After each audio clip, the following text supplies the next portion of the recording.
What are we doing here? And where are we gonna go? It's like we just woke up one morning and then it's welcome to the show. Don't ask any questions, just go with the flow. Make as much money as you can and try your best not to get broke. Copy everything you see on the TV, from the hairstyles to the clothes, and don't think too often, just do exactly as you're told.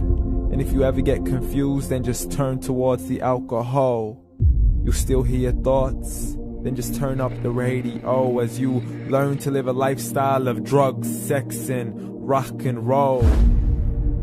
But in all honesty, I just need to know, is there more to the cycle than growing and getting old? Living and dying just to leave behind a happy home and a whole lot of property that somebody else is going to own. I just really need to know before the casket's closed, 'cause I'm not willing to gamble with my soul, nor am I ready to take any chances. These are just simple life questions and I'm just searching for some answers. Like, what are we doing here? And what is our purpose? How did we get here, and who made us so perfect? And what happens once we go, or is this world all really worth it?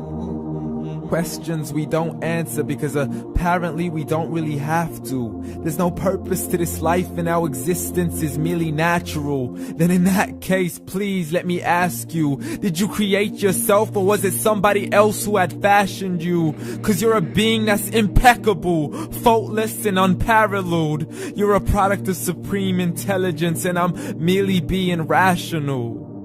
For there isn't a camera on this earth that can come close to the human eye, nor a computer that can compete alongside the human mind. And if the whole world was to come together, we wouldn't be able to create a single fly. So many signs, yet we still deny. As science tries to justify that all this could come from none, when it's a simple sum. 0 plus 0 plus 0 cannot possibly ever give you 1. So from where did all this order come? For everything has its origins, a maker, a creator of its own. I mean, the only reason you're watching this video is because somebody had to press upload. So we can believe in the Big Bang, but I'd rather believe in He who caused it to explode. Allah, the creator of everything along with every single soul. The ever-living, the master, the only one who is in control. Unlike his creation, beyond our imagination. And no, he's not a man, nor does he have any partners in association. He's on his own. And no, he did not ever leave us alone. Just like every manufacturer, he left us with an instruction manual. The Quran and Islam, and I'm sorry to jump to conclusions, but it's the only one possible. The only definition of God is the one and only supreme being. It's logical, a book with 0 contradictions, with miracles that are both scientific and historical, all revealed over 1400 years ago. Like the detailed description of the human embryo. The descriptions of the human embryo in the Quran cannot be based on scientific knowledge in the 7th century. To the mountains as pegs holding firm the earth below, and the 2 seas that don't mix in a complete separate flow. To the planets in orbit, alternating night and day as they stay in flow. The expansion of the universe and the creation of everything from H2O. To the stories of the past and the preservation of Pharaoh. To identifying the lowest point in the land where Persia defeated Rome.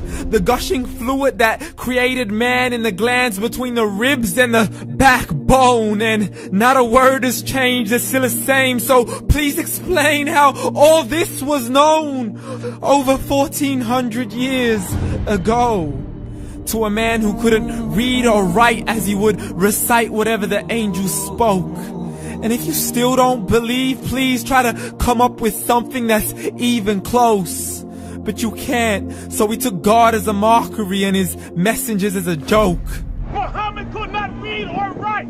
How's somebody who can't read or write gonna start a religion? Dismissed his scriptures as legends and tales of the ancient folk, as we live life according to our whims, desires, and hopes. saying this life is the only home we will ever know. We will live then die then simply turn to bones. YOLO! Correction, after the grass dies, the rain arrives and it regrows, and Allah promises to do the same thing to your very soul and bring you back from your very fingertips to your toes, as the all-seeing supreme being watches us so close, and we are surely being tested in our wealth, our health, and our self, and everything that we've been blessed with. So believe, for we will surely be resurrected and be brought back to our Lord and account for every single deed, as He hands us our books and orders us to read. From the bad to the good and everything in between. You yourself are sufficient for your own accountability, so don't be mad at me. You are the one who thought He wouldn't come back to me. I gave you a whole life long to search after me, but you were busy in all that which was temporary. So read, and glad tidings to all those who believed. And if you disbelieve, read. And don't let that day be the first day you find out what your life really means. Read.